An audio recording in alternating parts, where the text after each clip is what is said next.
Bonjour, voici une capsule portant sur la relation entre les données. Je t'invite tout d'abord à lire la mise en situation qui se retrouve à la première page de tes notes de cours.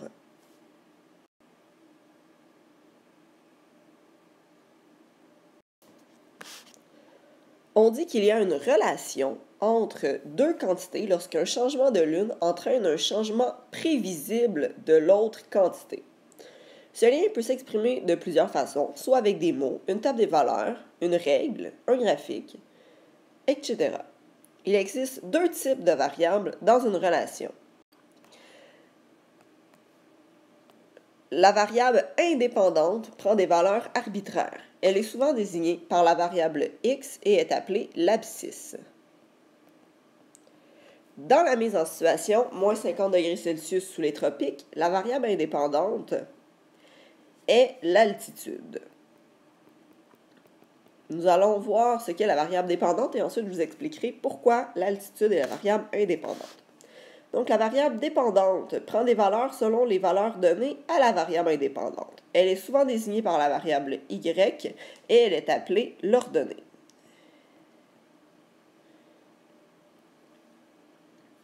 Donc, dans la mise en situation, moins 50 degrés sous les tropiques, la variable dépendante est la température extérieure.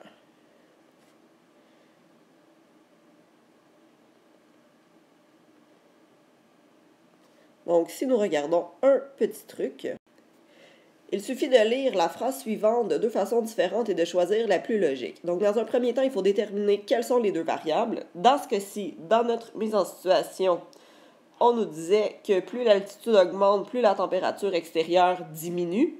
Donc, nous avons un lien entre deux variables. Donc, la phrase à se dire est la suivante. Est-ce que l'altitude dépend de la température extérieure ou est-ce que la température extérieure dépend de l'altitude? Donc, lorsqu'on se dit ces deux phrases, il faut vraiment sortir de son contexte mathématique et aller dans la réalité pour voir laquelle des deux est la plus logique. Donc, bien évidemment, ici, c'est la température extérieure qui va dépendre de l'altitude. Donc, température extérieure, variable dépendante puisqu'elle dépend, et l'altitude, variable indépendante. Nous allons maintenant regarder plusieurs situations afin de déterminer quelle est la variable indépendante et la variable dépendante. Donc, lorsque nous avons une règle, la variable dépendante sera toujours celle qui est isolée. Donc, dans ce cas-ci, ma variable isolée est la variable y, donc c'est ma variable dépendante. Et l'autre variable sera la variable indépendante, celle à laquelle on donnera des valeurs pour calculer la variable dépendante. Dans une table des valeurs, il faut inscrire les variables en commençant par la variable indépendante qui va se trouver dans la première colonne ou la première rangée. Donc, dans ce cas-ci, t sera ma variable indépendante. Je vais lui donner des valeurs afin de calculer la variable dépendante, qui dans ce cas-ci est w. Lorsqu'on se retrouve dans un graphique, la variable dépendante se situe sur l'axe des ordonnées et la variable indépendante sur l'axe des abscisses. Donc, nous avons le côté en centimètres à ajouter dans ces notes et l'aire en centimètres carrés sur l'axe des ordonnées. Donc, ma variable indépendante, le côté, et indépendante, l'aire du carré.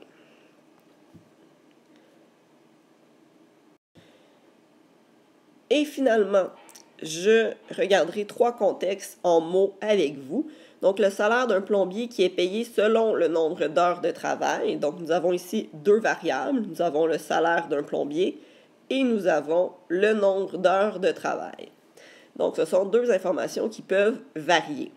Maintenant, est-ce que le salaire d'un plombier dépend du nombre d'heures de travail ou le nombre d'heures de travail dépend du salaire d'un plombier? Donc, bien évidemment, c'est le salaire qui dépend du nombre d'heures travaillées. Donc, le salaire sera ma variable dépendante et le nombre d'heures travaillées, ma variable indépendante. Maintenant, le volume d'eau d'une baignoire qui se remplit à raison de 20 litres à la minute. Donc, nous avons deux informations qui varient ici, il faut faire attention. Nous avons le volume d'eau et nous avons le nombre de minutes, le temps.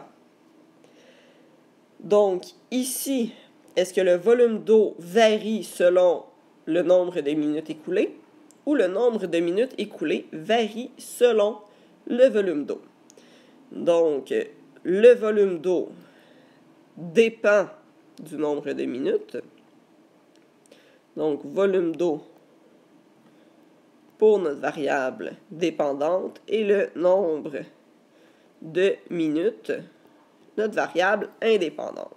Il faut faire attention, ici on nous dit la façon dont on va varier le volume d'eau, mais nous n'avons pas à mettre le 20 litres comme variable, puisque le 20 litres ne varie pas. C'est le nombre de minutes qui va varier et à ce moment-là, le nombre de litres d'eau va augmenter.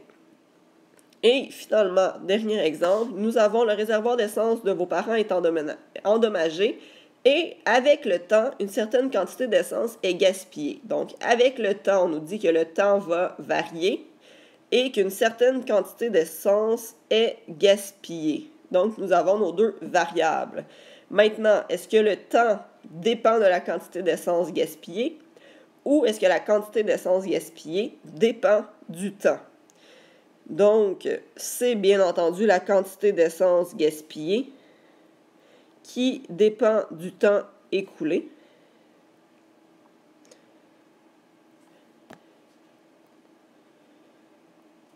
Donc, nous avons notre lien entre nos deux variables. Il te reste 3 exemples à faire dans tes notes de cours, donc à toi de les compléter. Merci!